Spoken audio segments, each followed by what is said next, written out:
What if a handful of tiny choices over the next 30 days could change the direction your life is heading, so subtly that strangers might not notice, but powerfully enough that 5 years from now the trajectory is unmistakably different? That's the hidden science we'll build together, a month-long experiment that creates momentum, measurable wins, and a new system you can sustain long after the calendar flips. You won't be sold a miracle here. Instead, you'll be given a blueprint, the concise mechanics behavior scientists and modern practitioners use to turn habit into reliable leverage. Follow it for 30 days, and you'll finish with a working system, a string of small victories, and the confidence to scale. That's the promise: credible, practical, and rooted in how habits actually form. These ideas come from decades of behavioral research and the practical framing many people now associate with experts like James Clear. Habits are less about willpower and more about systems, the environments you design, and the identity you vote for every day. We will lean on that lineage throughout this plan, paraphrasing the core mechanics and translating them into a tight, week-by-week action plan. You'll feel three things early on: action that reduces the fog of indecision, repeated small wins that build resilience, and measurable shifts in your routines that point clearly to progress. Consider the three outcomes you'll notice in 1 month. First, action reduces anxiety. Uncertainty shrinks when you convert vague intentions into tiny, repeatable moves, because doing anything breaks the loop of overthinking. Second, small wins compound into confidence. Completing a simple habit every day is like dropping pebbles into a pond. The ripples add up, and that momentum changes how you respond to setbacks. Third, better systems produce better results.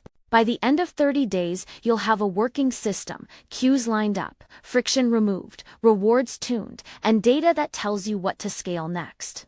At the simplest level, habits follow a loop. There's a cue that triggers a craving, the craving propels a response, and the response delivers a reward. Think of it as a short circuit. Your brain runs when it recognizes a familiar pattern. The cue is the trigger, anything that draws your attention, like a time of day or a notification. The craving is the motivational force, often the promise of a change in state like calm or excitement.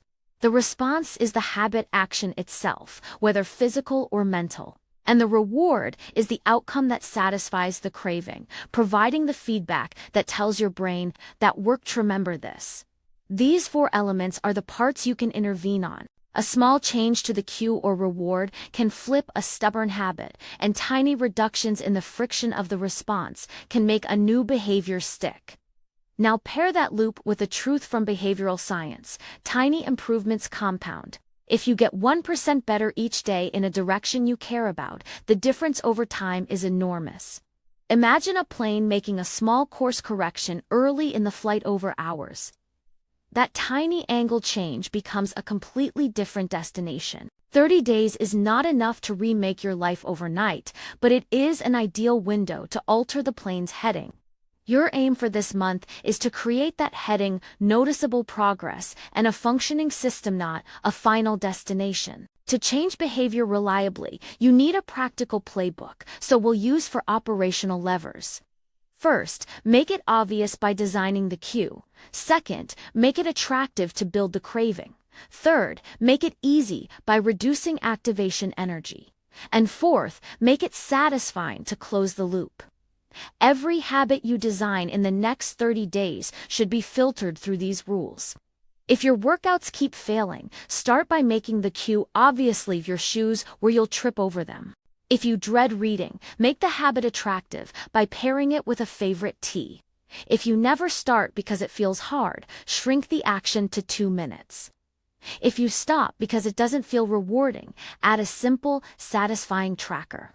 We'll organize the month into 4 weekly focuses. The first week is about awareness and environment, making it obvious. You're not scaling, you're setting the stage.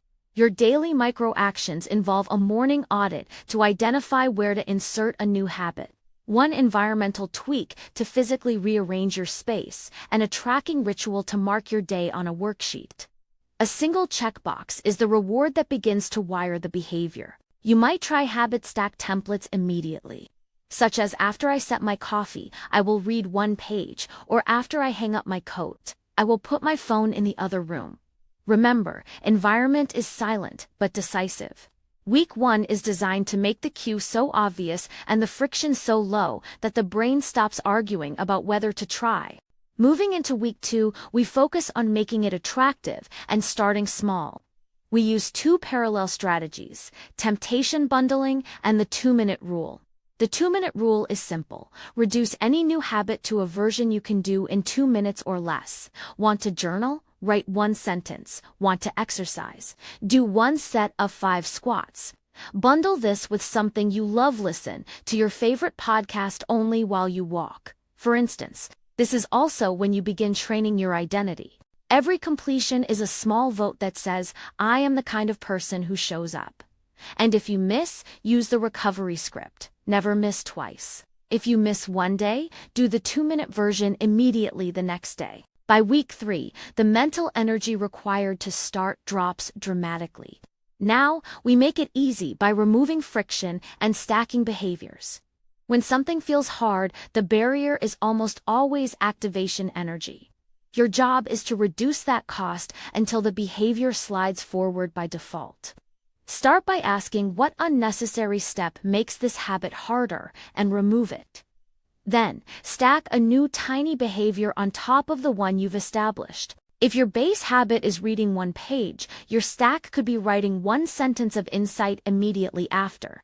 The stack should feel like an extension, not an escalation. Finally, in week 4, we make it satisfying. Behavior needs timely feedback to stick.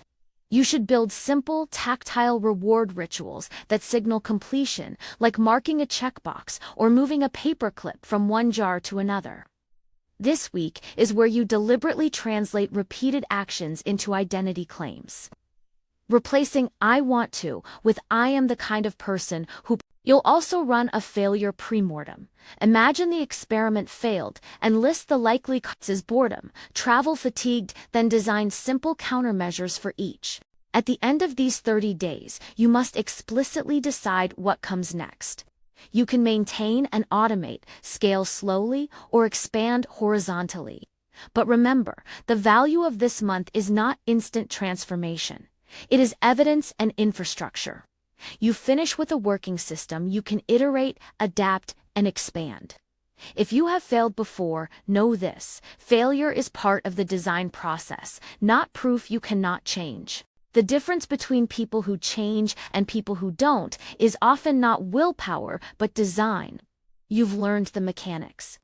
Now, choose 1 tiny vote for the identity you want, cast it tomorrow morning, and then cast it again the next day. The month is your laboratory. Treat it like an experiment, and you will find that modest daily actions, repeated with care, truly do change trajectory.